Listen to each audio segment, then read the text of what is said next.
할렐루야. 예, 우리 서로를 바라보시면서 인사합니다. 주님의 이름으로 사랑합니다. 주님의 이름으로 사랑합니다. 사랑합니다. 예, 분위기가 참 좋습니다. 오늘 본문 말씀을 보면서 성령께서는 바울 일행들에게 전혀 생각지 않은 곳으로 인도하는, 이 말씀을 통해서 인도하는 것을 알 수가 있습니다. 바울 일행은 1차 선교 여행을 통해서 소아시아 지역, 남부 지역을 이렇게 두루 다니면서 복음을 전했었습니다. 그래서 이번 2차 선교 여행 때는 소아시아 지역, 북부 지역을 향해서 복음을 전하고자 이들 일행들이 출발을 한 것이죠. 그러면서 부르기아와 갈라디아 땅이라고 나왔는데 추정하기를 남갈라디아 지역으로 볼 수가 있습니다.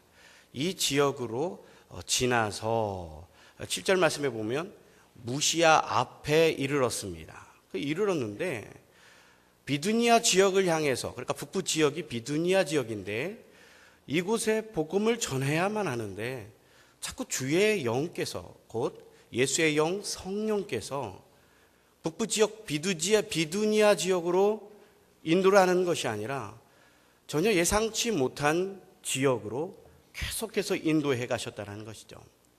그래서 이들이 이르는 곳이 무시아 지역이었는데 무시아라는 지역에서 다시 성령이 인도하시는 대로 말씀을 선포하고 복음을 전하려고 하는데 이를 허락하지 않으니까 그들은 드로아 지역으로 내려가게 됩니다. 그 말씀이 8절 말씀에 나오는 것이죠.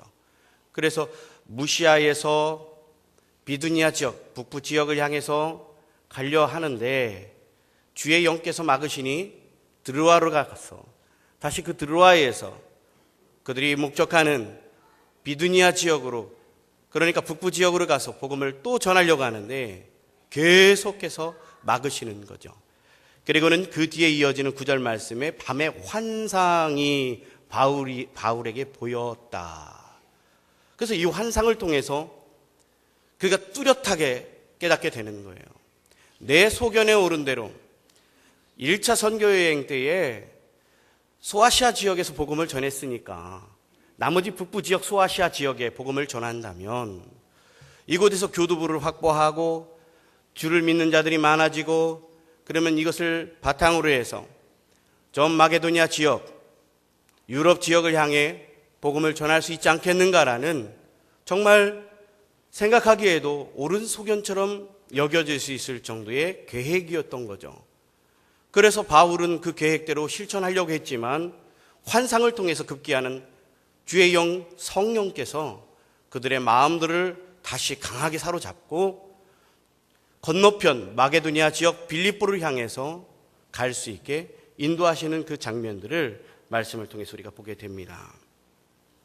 그런데 이렇게 바울 일행들이 복음을 전하는 것을 말씀을 통해서 우리가 보면서 우리는 보통 우리 소견대로 생각하거나 때에 따라서는 정말 그럴듯하고 그 자체도 그릇된 것이 아니기 때문에 주님 이 길이 맞는 것 같습니다 하며 그 길로 향해서 갈 수 있는 우리를 알 수 있다는 것이죠. 그런데 바울 일행은, 특히 바울은 주의 영이 인도하시는 대로 환상을 통해서 그를 막았을 때에 주님, 내가 계획한 것은 비두니아 지역인데 왜 나를 막고 그러십니까? 라고 한 것이 아니라 성령께서 마음 가운데에 감동을 주시고 그 감동을 통해서 주의 뜻이 어디 있는지를 분명분별하고 바울 일행들은 마게도니아 지역, 곧 헬레니즘, 헬라 문화가 지배하고 있는 곳을 향해서 도전을 하게 되는 것이죠. 그러므로 주님께서 그곳 가운데 복음을 선포하고 하나님께서 어떻게 그들 가운데에 어떠한 일로 성령의 역사가 일어나는지를 보여주게 되는 것입니다. 그래서 오늘 말씀을 통해서 쭉 연결되는 것을 보면 주의 영 성령께서 함께 하셨을 때에 놀라운 하나님의 은혜가 그들 가운데에 역사하고 있다는 것을 볼 수가 있습니다. 그래서 빌립보에서 자색옷감 장사 루디아를 만났지 않습니까? 기도처를 찾는 바울 일행과 루디아를 만남으로 그 루디아가 주님을 영접합니다. 그리고는 다시 점치는 귀신 들린 소녀를 만나게 되는 것이죠. 그런데 그곳 가운데에 그 복음을 전할 때에 이 귀신 들린 여종이 이렇게 계속 쫓아다니면서 귀찮게 하는 거예요. 지극히 높은 하나님의 종으로서 구원의 길을 너희에게 전하는 자라 반복하여서 그들을 쫓아다니며 힘들게 하는 겁니다. 그때 바울이 선포합니다. 예수 그리스도의 이름으로 내가 내게 명하노니 그에게서 나오라. 뭐가 나오라? 귀신이 나오라. 귀신이 떠나가고 그 소녀는 다시 제 정상으로 돌아오고, 그런데 이 소녀를 통해서 이득을 취하던 주인이 상당히 마음이 불편했던 거예요. 결국은 하나님의 놀라우신 그 성령의 역사를 직접 보았던 그도 바울 일행들을 신고하고 감옥에 감금이 되는 이런 일련의 일들이 벌어지게 됩니다. 바울과 일행들이 생각했을 수도 있어요. 이렇게 주님, 성령의 역사가 나타나는데 이곳은 왜 이러는지요? 주님이 진정 이곳에 나를 인도하신 건 맞습니까? 라고 때에 따라서는 스스로가 의심해 보기도 하고, 그래서 반문하여 기도하기도 하고 그랬을 거라는 것이죠. 그런데 바울 일행은 그러지 않았습니다. 하나님의 뜻이 어디 있는지를 잠잠히 기다리며 한밤중에 놀라운 역사가 일어날 때까지 그들은 찬양과 기도로 일관했다는 것이죠. 그리고는 그렇게 찬양하고 기도할 때에 한밤중에 커다란 지진이 일어나고, 그리고 바울 일행들을 가둬놓고 있던 옥문이 열리고 그들을 채우고 있었던 착고가 풀리면서 놀라운 하나님의 하시는 일들이 나타나는 것이죠. 이때 간수가 이 모습을 보고 죄인들이 도망갔을 걸로 생각한 다음 자살을 감행합니다. 그러지 말라. 바울과 실라가 다가가서 그를 말리고, 결국에는 이 일을 통하여서 간수와 그의 가족들이 예수 그리스도를 영접하는 놀라운 일이 이 안에서 일어나는 것입니다. 이것이 바로 루디아라는 여인과 그리고 그 안에서 성령의 역사와 감옥을 통하여서 그곳 고통 가운데, 고난 가운데에 간수와 일가족들이 예수를 영접하고, 그러므로 이들을 기초로 하여서 빌립보 교회가 시작되는 것이고요. 이 빌립보 교회가 시작됨으로 인해서 나중 유럽 지역을 다니며 복음을 전할 때에 커다란 동역자로서 일들을 감당해내는 빌립보 교회가 되었다는 것이죠. 이것이 주의 성령이 인도하시는 대로 갔을 때에 일어나는 일들이라는 것이죠. 그런데 우리는 우리 소견대로 생각할 때가 많아요. 이게 과연 하나님께서 인도하시는 것인가? 주님이 나를 이끌어 가시는 것인가? 생각하게 한다는 것이죠. 그런데 우리가 이러한 부분들을 궁금해하면서, 그러면 말씀을 통해서 주님 우리에게 어떻게 얘기하고 계신가? 이러한 일들을 어떤 방법으로 분별할 것인가? 고린도전서 2장 13절에 14절 말씀해 보면, 우리가 이것을 말하거니와 사람의 지혜가 가르친 말로 아니하고 오직 성령께서 가르치신 것으로 하니 영적인 일은 영적인 것으로 분별하느니라. 육에 속한 사람은 하나님의 성령의 일들을 받지 아니하나니 이는 그것들이 그에게는 어리석게 보이며 또 그는 그것들을 알 수도 없나니 그러한 일은 영적으로 분별되기 때문이라. 이 말씀은 뭐냐면 성령께서 우리에게 영적으로 분별할 수 있는 힘을 주시고 지혜를 주시고, 그러므로 주님이 원하시는 길로 우리가 조차 행할 수 있다는 것을 말씀하고 있다는 것입니다. 그래서 우리가 분별하기 위하여 기다리고, 그러므로 내 개인적인 생각이 아닌 분별하심을 주신다는 것을 확신으로 믿고 잠잠히 기다리며 기도하는 우리의 삶이 되어야 한다는 것입니다. 그리고 두 번째는 뭐냐면, 분별이 어려울 때는 영적 지도자를 찾아가셔야 한다는 것입니다. 그런데 우리는요, 소위 생각할 때에 우리 소견에 옳은 대로 생각하고, 때에 따라서는 정말 먹음직도 하고 보암직한 것들에 향해서 먹을 수 있다는 거예요. 취할 수 있다는 거예요.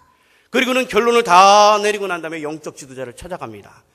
그리고 자기가 원하는 대로 지도자를 통해서 그 이야기를 듣고 싶어 합니다. 그런데 원하는 대로 듣지 못했을 때는 어떻게 합니까? 목사님은 아닌 것 같아. 아니라는 거예요. 영적 지도자들은 말씀을 통해서, 기도를 통해서 함께 그 문제들을 해결하기 위하여 영적으로 지도하고 이끌어간다는 것이에요. 그런데도 불구하고 우리가 때에 따라서 마음 가운데 또 의심이 섭니다. 세 번째는 뭡니까? 주의 영이, 곧 성령이 우리 가운데 감동을 주시고 강하게 역사하실 때에 때에 따라서는 우리가 원치 않는데도 불구하고 강력하게 역사할 때가 있어요. 또는 잔잔하게 우리 마음 가운데 뜨겁게 인도하실 때가 있어요. 그때 분명한 것은 주의 성령께서 우리 가운데서 너는 이렇게 하라 라고 영적으로 분별하고 그 하나님이 원하시는 길로 가게끔 이끌어 가신다는 것입니다. 이러한 단계들을 밟아가면서 우리가 주님의 뜻이 어디 있는지 생각하게 된다는 것이고, 또 그렇게 갔을 때에 주의 뜻대로 행할 수 있다는 것이죠. 바로 여기에서 드루아로 내려갔는데, 이것은 뭐예요? 환상을 보고 주님께서 오라 하시는 그 과정 속에서 드루아에서 주의 뜻이 어디 있는지를 분별할 수 있게 하시고, 비두니아가 아니라 마게도냐 지역으로 가서 그리스도의 복음을 전하라 하시는 주의 그 뜻을 헤아리고 가는 그 과정, 우리에게는 그 단계가 바로 드루아라는 것이에요. 그러면서 저는 생각해 보았습니다. 나에게는 드루아가 어디인가? 이 말씀을 묵상하면서 드루아는 어디인가? 바로 부평동북교회가 저에게는 드루아였던 거예요. 그래서 이 부평동북교회에서 주님이 인도하시는 대로 가는데, 사실 처음 제가 이 부평동북교회 왔을 때에 그 마음처럼 되진 않았었다는 것이죠. 제가 수년 전부터 개척을 놓고 기도를 하고 준비를 해왔었습니다. 그러면서 마지막 부교역자로서 사역을 하면서 개척할 수 있는 그 지역을 향해서 땅 밟기를 좀 하고 싶었어요. 그래서 기도하면서 주님 뜻은 어디에 있는지요? 제 소견에는 그 가까운 지역에서 사역하는 것이 가장 옳은 소견처럼 여겨졌습니다. 그래서 대전 지역 아니면 천안 지역, 또는 가깝게는 아산 지역에다가 제가 그곳에서 부임하고 부교역자로서 사역을 한다면 그만큼 좋은 일이 어디 있겠는가라는 생각이 들더라고요. 그래서 천안 지역에도 몇 군데 이력서를 내고, 그 다음에 대전에도 이력서를 내고, 그렇게 기도하며 기다리는데 주님은 그걸 허락하지 않더라고요. 주님 왜 허락하지 않습니까? 그 얼마나 좋은 지역입니까? 그곳이 비두니아가 아닙니까? 제가 생각할 때 그곳은 비두니아인데 왜 주님께서는 그곳에서 복음을 전하게 하지 않으시는지요? 사역을 감당하게 하지 않는지요? 정말 딱 막힌 게요, 일명 풀리지 않는 겁니다. 그런데 여러분들 잘 알다시피 김석순 전사님이 저하고 같이 사역을 했었어요. 그래서 같이 신방을 교구 담당을 하면서 이분께서 부평동북교회를 추천을 하는 겁니다. 부평동북교회? 그럼 나보고 인천에서 인천으로 가란 말인가? 마음속에 사실 그렇게 와닿지를 않았습니다. 과연 이것이 주님이 인도하시는 것인가? 그리고는 부족함에도 불구하고 제가 부평동북교회에 지원을 하게 됐습니다. 그런데 담임 목사님께서 저의 이력서를 보시고 부족함에도 불구하고 불러주신 거예요. 면접을 보고요, 우리 당회원님들께서도 또 부족함에도 불구하고 저를 불러주셨고, 그래서 성도님들을 섬길 수 있는 기회를 주셨습니다. 그런데 사실 2012년도 한 해를 사역을 하면서 마음속으로는 불편한 면도 있었어요. 분위기가 어수선했고요. 그래서 좀 답답하게 됐습니다. 그러면서 계속 반문하는 겁니다. 주님, 나를 여기까지 인도하신 것이 주님의 뜻이 맞습니까? 내 소견에 오른 대로 혹시 여기도 온 것이 아닙니까? 그런데 전도포팔과 전도팀, 그리고는 그 사역을 맡으면서, 교구 사역을 맡으면서 점진적으로 주님께서 저를 인도해 가시는데, 전도를 통해서도 많은 걸 도전받고 전도포팔을 통해서도 함께 으쌰으쌰 하는데 마음 가운데 참 기쁨이 있더라고요. 그러면서도 한편으로는 불편했었습니다. 2013년도 시작되면서 산 넘어 산이라고 사실 저 혼자 남게 되더라고요. 부목사님들 두 분 떠나가시고, 아니 왜 이렇게 저는 일복이 이렇게 많은지요. 주님 주시는 것마다 이렇게 사역을 많이 감당할 수 있게 하시는 거 감사하고 싶은데 한편으로는 어려운 거예요. 불편한 거예요. 그런데 여기에 주의 뜻이 있었습니다. 전도포팔을 맡고 전도팀을 맡고 그리고 새가족부를 맡고 노인대학을 맡고 행정을 맡았는데, 처음에는 좀 버거운데 우리 담임 목사님께서 저를 부르시더라고요. 부족한 저를. 목사님께서 그렇게 말씀하시는 거예요. 어려운 상황들이 있으면 같이 한번 헤쳐나가자. 한번 잘해보자. 얼마나 힘이 되는지요. 부족하지만 과연 내가 섬길 수 있을까 하면서도 정말 무마할 정도로 달려들었던 것 같습니다. 그렇게 이렇게 저렇게 배워가면서 교회 전반적인 것들을 배우는데, 그렇구나, 주님이 인도하신 부분이 이거구나, 교회 전체를 보게 하시는 것이 이거구나, 행정을 통해서 교회 행정을 알게 하고 이 모양 저 모양 구석구석까지 알게 하시는데, 지금은 사실 개척하라고 한다면 어느 정도는 행정에 있어서 또한 여러 가지 사역에 있어서는 조금은 자신감이 생깁니다. 그러면서 마음 가운데 너무너무 감사한 거예요. 그런데 다시 제 마음 가운데 뜨겁게 도전을 할 수 있게끔 주님께서 인도하시는 것을 느끼게 됩니다. 일단은 PPT를 통해서 제가 사역할 곳을, 개척할 곳을 함께 보고요. 계속 이어서 말씀드리고자 합니다. 지금 PPT에 화면이 나오는데요. 저 위쪽에 보면 내포 신도시라고 써 있을 겁니다. 글씨가 작아서 보이나요? 내포 신도시가 있는데 저곳에 도청 수재지가 지금 들어와 있고 인구 10만이 들어옵니다. 그래서 2015년도에 약 5만이 들어오는데 내년부터 입주를 막 시작해요. 현재 일부가 입주를 했지만 나머지 본격적으로 입주하는 것은 내년부터 시작이 됩니다. 그렇기 때문에 기도를 하면서 도전받은 부분도 저 부분이었고요. 그래서 2020년도까지 인구 10만을 저 신도시에 유치를 하려고 하고 있어요. 그리고 그 밑에는 홍성인데 홍성이 약 인구 9만에서 10만 정도가 됩니다. 그런데 저 중간에 중간 지점에 성전 부지가 마련이 된 것이죠. 그런데 저곳에서 내포 신도시까지 차로 5분 정도밖에 안 됩니다. 신호가 없을 때는요 3분 안에 도착을 합니다. 그리고 홍성 쪽으로는 약 2분이면 차로 도착을 합니다. 그런데 최적의 장소를 하나님께서 마련해 주셨어요. 이 부분은 좀 이따가 이제 말씀을 드리겠습니다. 넘어갑니다. 저곳이 140평 정도 되는 예배당 터입니다.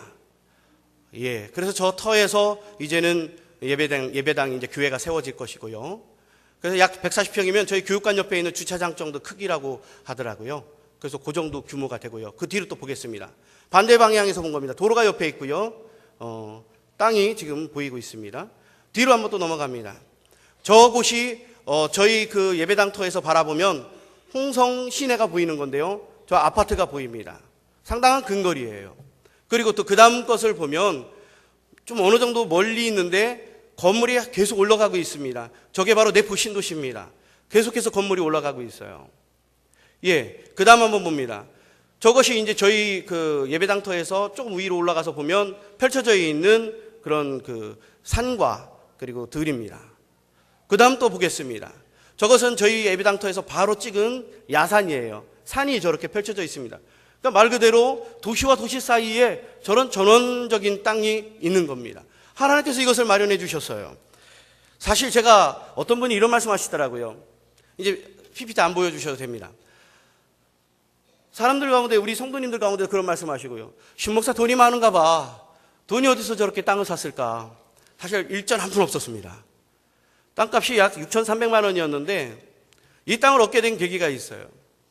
마음 가운데에서 계속해서 이 도전을 주시는데 새벽 예배를 드리고 난 다음에 9월달 정도였어요.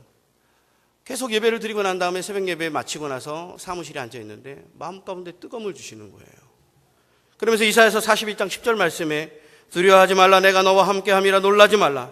나는 내 하나님이 됨이라. 내가 너를 굳세게 하리라. 참으로 너를 도와주리라. 참으로 나의 의로운 오른손으로 너를 붙들리라.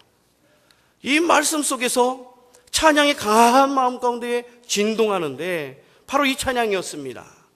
왜 슬퍼하느냐? 왜 걱정하느냐? 무엇 두려워하느냐? 아무 염려 말아라. 큰 어려움에도 큰 아픔이 있어도 이젠 아무 걱정하지 마. 내가 널 붙들어 주리. 내가 너와 항상 함께 하리라. 내가 너를 지키리라. 실망치 말고 나를 보아라. 나는 너의 하나님이라. 이렇게 마음 가운데 감동을 주시고는 제 속에서 무모함이 싹 터오르기 시작했습니다. 계약해. 가서 계약해.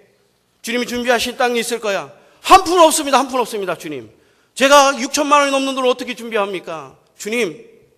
그런데도 불구하고 마음 가운데 강하게 말씀을 통해서, 찬양을 통해서 힘을 주시는데 제가 담임 목사님한테 여쭤봤습니다. 목사님, 그 땅을 사야 합니까? 그러면 목사님이 야야 좀만 참아봐. 이랬으면 좋을 텐데 계약하세요. 그래서 주님이 주시는 말씀을 믿고 마지막으로 제 처한테 가서 여보, 우리 계약해야 되는데 돈 없잖아. 어떻게 할까? 까짓 거 500만 원 없는 셈 치죠. 그러는 거예요. 그 집사람한테도 성령께서 그냥 이 모양 저 모양 생각하지 못하고 그냥 감양할 수 있게끔 좀 마음이 멀게 하셨던 거 아닌가. 그래서 돈도 없는데 어떡합니까? 카드론 500만 원을 찾았습니다. 500만 원을 찾아서 갔어요. 갔는데 땅이 좀 어느 정도 싼 곳이 처음에는 나왔습니다. 그것을 계약하려고 하는데 막으시는 거예요. 계약 직전까지 갔는데도 아닌 거예요. 하나님, 이만한 이 가격에 이 땅을 살 수 있는데 왜 막으십니까? 외부 지역, 외곽 지역, 약 12km 이상 떨어진 지역을 보고 있었던 거예요. 왜? 아까 지금 보여줬던 그 지도 안에 있는 땅은 너무 비쌌기 때문에. 그것은 언감생신 꿈도 못 꾸던 지역이었습니다. 그래서 또 두 번째 더 좋은 땅이 나온 거예요. 약 10km 정도 떨어진 곳에 나왔습니다. 그것도 계약하려고 하는데 못하게 막으시는 거예요. 500만 원 딱 쥐고 있는데 그래도. 그래서 하나님 뜻이 아닌가? 그래, 뭐 이 사람 저 사람 얘기할 때 요즘 개척 무슨 개척이냐? 네가 갖고 있는 달란트 가지고 상담 목회나 편안하게 해라. 아, 그래, 주님 뜻인가 보다. 이런 마음을 갖게 되는 거죠. 그런데 부동산 중개사분이 넌지시 이렇게 얘기를 하는 거예요. 저기 땅이 좀 작은데, 적은데, 평수가 적은데 괜찮겠습니까? 몇 평인데요? 140평인데요.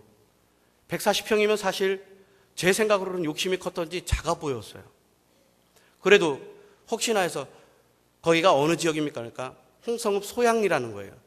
그쪽 지역은 아예 생각도 안 하고 쳐다도 보지 않았기 때문에 너무 비싸고 너무 좋은 지역이었기 때문에 언간생시 꿈도 못 꿨던 곳인데 그래도 혹시나 하고 인터넷을 통해 지도를 열어봤습니다. 놀라운 것은 제가 가장 이상적이라 생각했고 그러면서도 꿈도 꾸지 못했고 믿음이 부족한 거로 그것을 원하지도 못했던 그 지역이 준비되어 있었던 것이에요. 그래서 140평이라는 땅인데 계획관리지역으로 따지면 200평을 사도 20%밖에 못 지는 땅인데 계획관리는 더 많이 질 수 있는 땅이 되는 거예요. 그러니까 140평이 되더라도 50평을 넘게 질 수 있는 땅이 되는 겁니다. 그런데 그럼 그 금싸라기 같은 땅이 왜 저에게 허락이 됐는가? 보았더니 이런 거였습니다. 7천만 원을 줄 테니까 그 땅을 팔아라 하는데도 그 주인 되는 분이 우리 남편과 저는 주택을 짓고 살아야 되기 때문에 팔 수 없습니다. 이렇게 거절했던 땅인데 남편이 그 전년도에 돌아가신 거예요. 교통사고로. 그러다 보니까 궁여지책으로 살 길을 찾고 그리고 이것저것 남편 생각이 나니까 그 땅을 처분하고 싶었던 것 같아요. 그래서 그 땅을 내놨는데 내놓자마자 저에게 연락을 준 겁니다.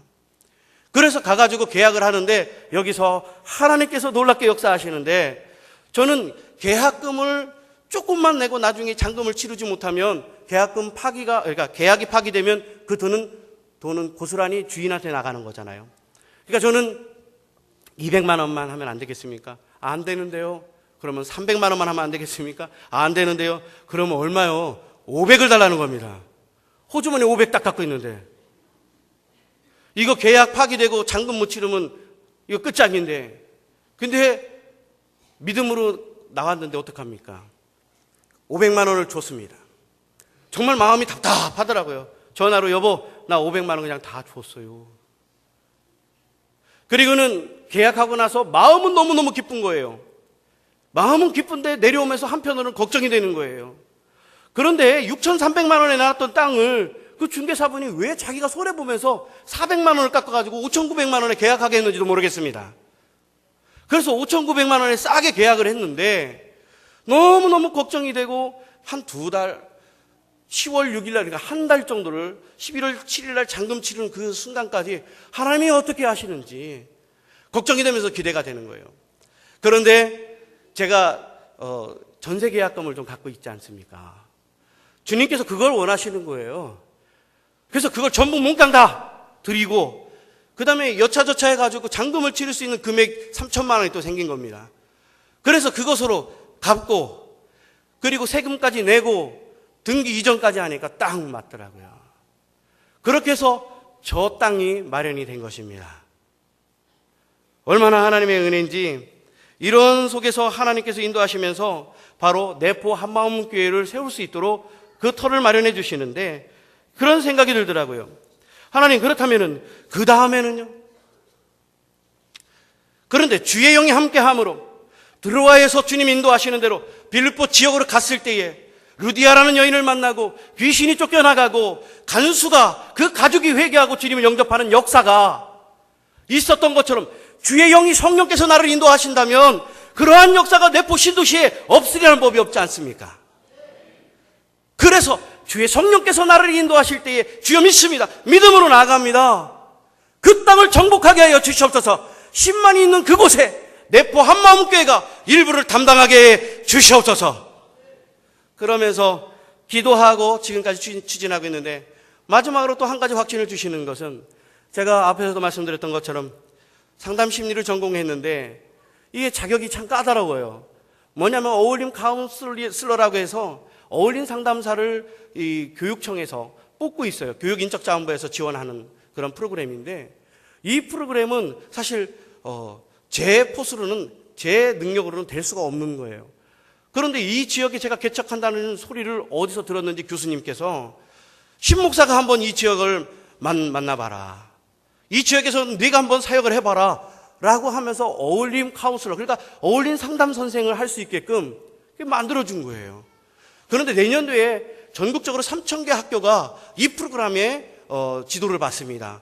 그러면 뭐가 이게 굉장히 중요한 일인데 이 상담 사역을 하게 되면 바로 제가 내포 한마음교회에서 문화센터 안에서 학습심리와 그리고 또한 인성교육을 지도하면서 많은 분들에게 교회를 홍보하고 그 속에서 복음을 전하는 그런 일종의 한 프로그램을 준비하고 있는데 그것과 100% 일치가 되는 겁니다. 그런데 이것을 저에게 할 수 있게끔 그 지역 전체를 감당하게 하시는 거예요. 일주일에 하루 이틀만 투자하면 되는 거예요, 시간을. 그리고는 어울림 선생으로 이 사람이 이렇게 하고 있다는 것을 부모님들이 알게 되고 알게 되면 그곳으로 아이들을 보낼 수밖에 없다는 것이고 부모님들도 함께 와서 상담을 할 수밖에 없는 거죠. 그러니까 주님께서는 그 지역에 나름 제가 맡아나갈 수 있는 그 분량을 준비해 놓고 계신 게 아닌가. 그렇기 때문에 주님은 앞으로 일 가운데도 역사하실 줄로 믿고 예배당도 세워지고 그 안에서 복음을 전할 줄로 믿고 나아갑니다. 성도 여러분 기도해 주시기 바랍니다. 그래서 마무리를 합니다. 우리 부평동복교회는 들어옵니다. 저에게는. 그리고 성령 인도하시는 대로 저는 마게도니아 지역 빌립보 교회로 향합니다. 빌립보 지역으로 향합니다. 마찬가지 우리 성도님들도 주님이 인도하실 때 주의 영이 어떻게 이끄시는지를 분명히 그 영 가운데에 분별하시고 주님이 나를 인도하시는 곳이 어딘 곳인가를 분명히 알고요. 진정으로 주님이 인도하시는 곳을 향해 나아갈 때에 이 부평동복교회도 더 주 안에서 성장하며 부흥할 줄로 믿습니다. 이렇게 살아가는 우리 부평동복교회 성도가 되기를 주의 이름으로 축원합니다. 우리 다 같이 기도하겠습니다. 사랑하는 아버지 하나님 감사합니다. 부족한 종의 입술을 통해서 주께서 어떻게 인도하시며 드로아가 어디며 마게도니아 지역의 빌립보가 어디인지를 분명히 알게 하시고 주의 성령 인도하시는 대로 나아갈 수 있도록 우리 심령들마다 도전하게 하심을 감사드리옵나이다. 주님 우리 부평동복교회 하나님 함께 해주시고 또한 이 부족한 종의 위에도 하나님 함께 하심으로 드로아에서 빌립보로 향하는 우리 마음 가운데에 역사하여 주시고 성령의 강한 역사가 우리 가운데 있게 하여 주시옵소서. 예수님의 이름으로 기도드리옵나이다. 아멘.